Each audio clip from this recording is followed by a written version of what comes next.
കാലാവസ്ഥാ വ്യതിയാനം വലിയ വെല്ലുവിളികൾ ഉയർത്തുന്ന ഈ കാലഘട്ടത്തിൽ അതിനെ അതിജീവിച്ച് കൃഷിയെ ലാഭകരമാക്കാൻ സാധിക്കുന്ന ഏറ്റവും നൂതനമായ സംവിധാനമാണ് മൈക്രോ ഇറിഗേഷൻ പദ്ധതി എന്ന ജലവിഭവ വകുപ്പ് മന്ത്രി റോഷി അഗസ്റ്റിൻ.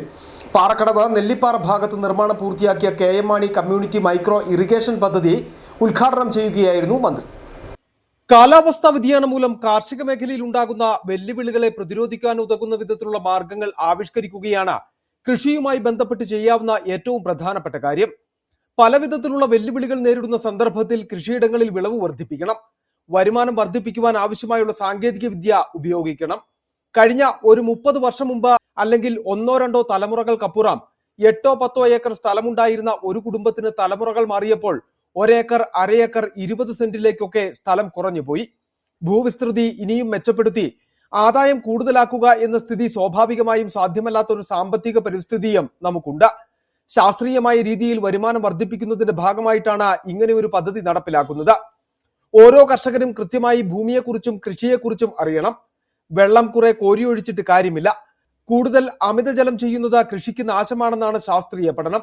കൂടുതൽ സ്ഥലങ്ങളിൽ ഡാമുകൾ നിർമ്മിച്ച് ജലസേചന സൗകര്യങ്ങളെല്ലാം വർദ്ധിപ്പിച്ചിട്ടുണ്ടെന്നും മന്ത്രി പറഞ്ഞു. കാർഷിക മേഖലയ്ക്കുണ്ടാകുന്ന അപജയങ്ങളെ പ്രതിരോധിക്കാൻ ഉതകുന്ന വിധത്തിലുള്ള മാർഗങ്ങൾ ആവിഷ്കരിക്കുകയാണ് കൃഷിയുമായി ബന്ധപ്പെട്ട് നമുക്ക് ചെയ്യാവുന്ന ഏറ്റവും പ്രധാനപ്പെട്ട കാര്യം. ആ നിലയിൽ പല വിധത്തിലുള്ള വെല്ലുവിളികൾ നമ്മൾ നേരിടുന്ന ഒരു സന്ദർഭത്തിൽ കൃഷിയിടങ്ങളിൽ ഇനി ഈൽഡ് വർദ്ധിപ്പിക്കുക, നമ്മുടെ വരുമാനം വർദ്ധിപ്പിക്കാൻ ആവശ്യമായിട്ടുള്ള സാങ്കേതിക വിദ്യ ഉപയോഗിക്കുക.